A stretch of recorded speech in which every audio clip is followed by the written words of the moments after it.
Bonjour à tous, j'espère que vous allez bien. On se trouve pour le 66e épisode des créatures de Skull Island de 2005. Aujourd'hui, je vais vous parler des autres espèces de crustacés de Skull Island. Étant donné que ce serait impossible de faire une vidéo sur chacun, étant donné que les informations que l'on a sont assez limitées. Et donc, commençons.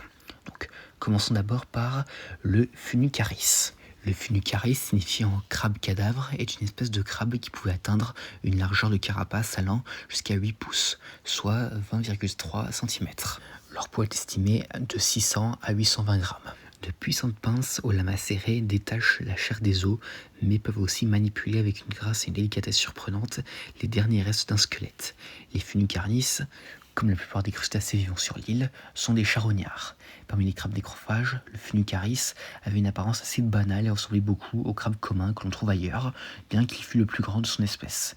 On le trouve principalement sur les côtes et dans les réseaux fluviaux, ce qui le rendait bien adapté à la vie océanique. Espèce suivante, l'Impurucaris. Une espèce plus petite que le Funicaris, ce qui le rendait facilement invisible aux yeux des plus grands prédateurs côtiers. Même si en revanche, il fallait rester vigilant face aux plus petits prédateurs, comme par exemple les mouettes, qui peuvent facilement s'attaquer à eux. Cependant, contrairement au Funicaris, il possède des nageoires sur leurs appendices terminaux.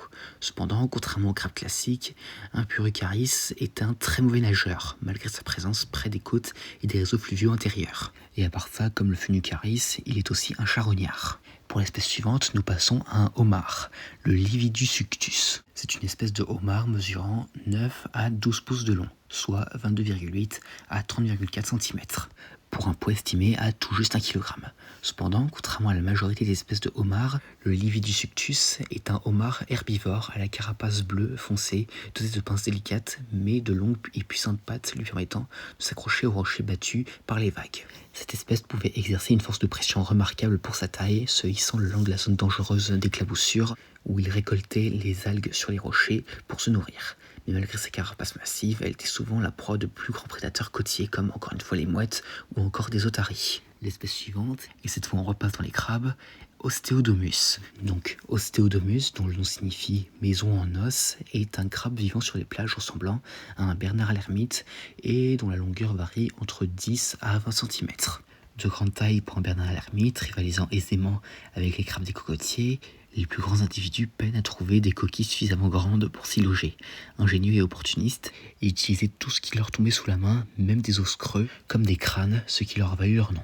Et d'ailleurs, les crânes qu'ils utilisaient le plus fréquemment étaient ceux de phoques qui mouraient sur les plages de Skull Island. Et à part ça, comme la majorité des autres crustacés, il est principalement carnivore et charognard. Et pour finir, nous avons le Scutucaris. Donc Scutucaris, qui signifie crabe bouclier, sont des crustacés assez petits, encore une fois, mesurant entre 15,2 à 25,4 cm. Bien qu'il ressemble à un crabe, cette espèce est en réalité une langoustine aplatie de la famille des Silaridae, qui comprend également la cigale de mer et la langoustine espagnole.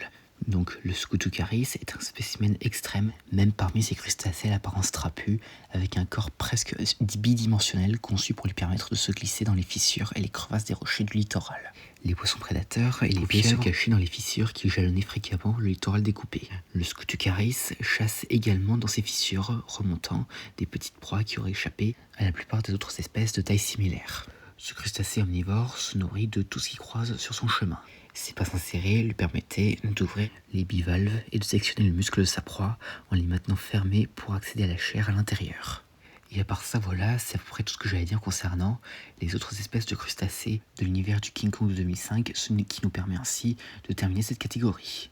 Et donc voilà, j'espère que ça vous aura plu, n'hésitez pas à me dire ça dans les commentaires, et à la prochaine.